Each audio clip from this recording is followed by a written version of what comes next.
Traditionally, homes such as yours have been protected against termite attack with the application of a chemical barrier or zone around and under the building.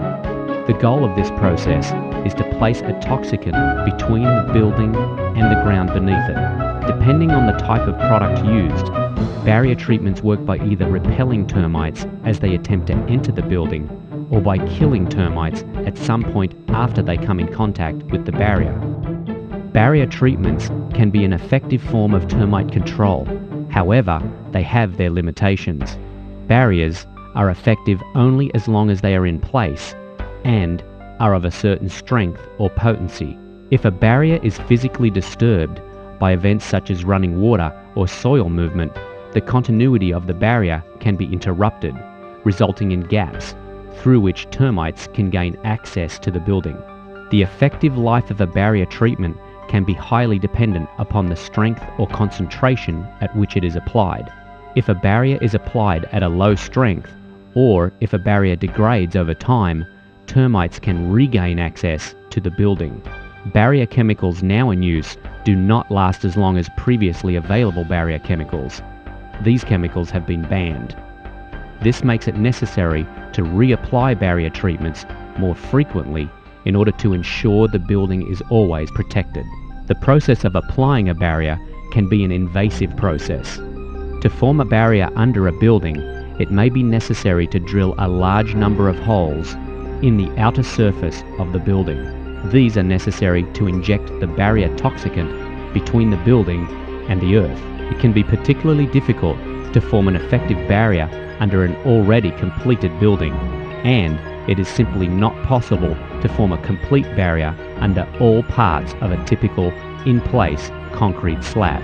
Often, a barrier product can only be applied under the outer perimeter of this type of building. This means that if a crack forms in the middle of the slab, termites may have free access to the building. The barrier application process might in some cases even require the removal of interior finished surfaces. Finally, barrier applications can involve the application of thousands of litres of toxicant spray under your home, or into the environment around it.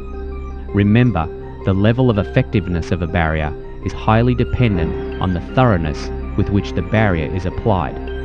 However, the more thoroughly the barrier is applied, the more toxicant is left in place around the building.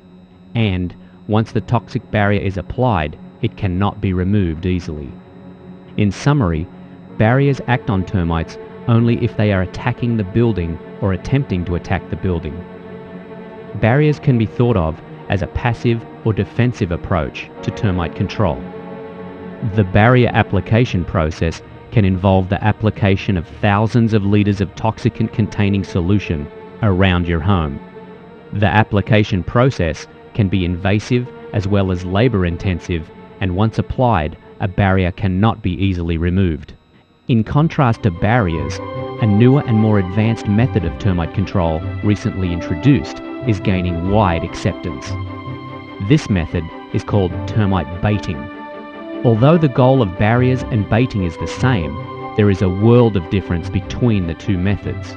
Termite baiting can be thought of as a proactive or offensive approach to termite control. Instead of needing to wait for termites to attempt to attack before being effective, as in the case with barriers, the baiting process seeks out termites where they live and deals with them there, often well before they ever attempt to attack the building.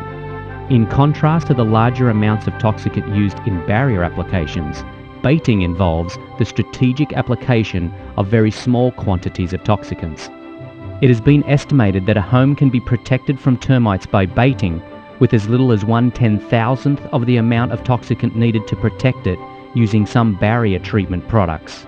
Unlike barrier toxicants, termite bait products are applied only when termites are present, and a termite bait product can be quickly and easily removed from a building if it becomes necessary. Unlike the labour-intensive nature of a barrier application, baiting is a knowledge-intensive process. Instead of relying on large amounts of manual labour like a barrier application, baiting relies on termites to do much of the work themselves. The premise underlying termite baiting is very simple. that a termite colony can be eliminated as the result of its members consuming a bait, and that a properly designed and deployed termite baiting system can eliminate all termite colonies in the ground under a building, thereby protecting it against termite attack.